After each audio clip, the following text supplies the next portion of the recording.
You know that feeling, right? That flash of anger that just seems to come out of nowhere. It's so powerful, so justified in the moment, but then it leaves this trail of regret. It's something we all struggle with, and honestly, the inner workings of our own anger can feel like a total mystery. Well, today we're going to try and decode it together. All right, so here's our game plan. First, we're going to look at something called the anger equation. Then, we'll break down its two key ingredients, self-righteousness and fear. After that, we'll see how they mix together to create the heart's chemical reaction. And finally, we'll get practical with something I'm calling your personal lab report. Let's get into it. Okay, so let's jump right into unlocking this mystery. We're going to treat this whole thing like a science experiment, really, to figure out what is actually going on inside of us. I mean, this is the question, isn't it? Why is some anger just so explosive, so hard to control? It's like a switch flips and suddenly we're not driving anymore. We say things we don't mean, we slam a door, we send that text. What is it that makes it feel so completely overwhelming? You know, this isn't a new problem. Scripture is actually incredibly direct about this. James chapter 1 says, "Let every person be quick to hear, slow to speak, slow to anger, for the anger of man does not produce the righteousness of God." It's basically warning us that our raw, unchecked anger, well, it just doesn't lead to good things. It's not a gentle suggestion, it's a serious warning. Okay, so here's the big idea we're going to run with. What if we stopped thinking about anger as just some random emotion and started thinking of it like a chemical reaction? You know, something that only happens when very specific ingredients combine under just the right conditions, right inside our hearts. And here it is. This is the equation. That explosive, uncontrollable anger we're talking about, it's what happens when two key ingredients bond together, fear and self-righteousness.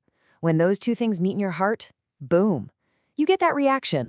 So let's break this down. We're going to isolate our first ingredient and really see how it works.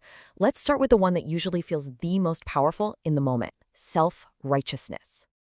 So what even is self-righteousness? Well, at its core, it's that deep down feeling that says, hey, I'm right here. But it doesn't stop there. It adds, and because I'm right, I'm owed something. It's basically the I'm right, I'm owed ingredient, a really powerful sense of entitlement. And here's what's so wild. Look at these thoughts. Your heart climbs onto God's judge seat when it thinks things like, I'm the standard, or you should treat me better. I deserve respect. I deserve comfort. I deserve control. See how normal those sound? But in those moments, our heart is doing something huge. It's essentially climbing into the judge's seat and declaring itself the final authority on what's right and what we're owed. So this is the key takeaway for this ingredient. Self-righteousness isn't just about thinking you're correct. It's the next step. It's the heart posture that says, because I'm right, I get to punish you. It's the permission slip we write ourselves to react with sharp words, or the silent treatment, or a huge outburst. Okay, so that's ingredient number one. But it almost never acts alone. Let's look at its kind of hitting partner, fear. Now, when we say fear, let's be clear. We're not always talking about being, terrified for your life. In this chemical equation of anger, fear is the ingredient that kicks in when something you value, something you feel you need, is being threatened. It's the something I need might be taken ingredient. I mean, think about it for a second. What might you be afraid of losing? When you get angry, are you afraid of losing your reputation, your comfort, your control? Maybe it's about losing your friendships or your safety. Or maybe it's something more subtle, like the fear of not being understood or the fear of being alone. Fear often hides just beneath the surface of our anger. And again, scripture is all over this. Proverbs 29 says, the fear of man lays a snare. A snare is a trap, right? Worrying about what other people think of us or can do to us is a trap.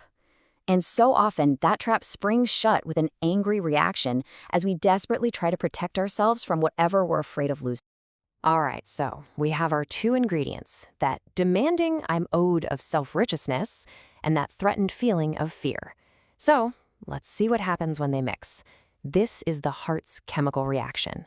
This is literally the internal dialogue that happens in a split second. Fear screams, I might lose something I need. It sounds the alarm. And then self-righteousness instantly jumps in and says, and I get to react however I want. That's the bond, that's the combo that creates the explosion. And just like in a real chemistry lab, the external conditions matter. Things like stress or being tired or even just being hungry, they can act like heat and pressure. They don't cause the reaction, but man, do they accelerate it. They make that bond between fear and self-righteousness happen way faster and way more intensely. Now, it's really important to get this straight. Feeling angry isn't automatically a sin. Ephesians says, "Be angry and do not sin, and give no opportunity to the devil." The command is about what you do with the anger. The real danger is that when our anger is fueled by that toxic mix of fear and self-righteousness, we give an opportunity, we open a door for it to become really destructive. Okay, so understanding the chemistry is huge. That's the first step. But how do we actually change the reaction? Let's get really practical. It's time for your personal lab report. This is a super simple but really powerful tool you can use. Think of it as your anger lab report.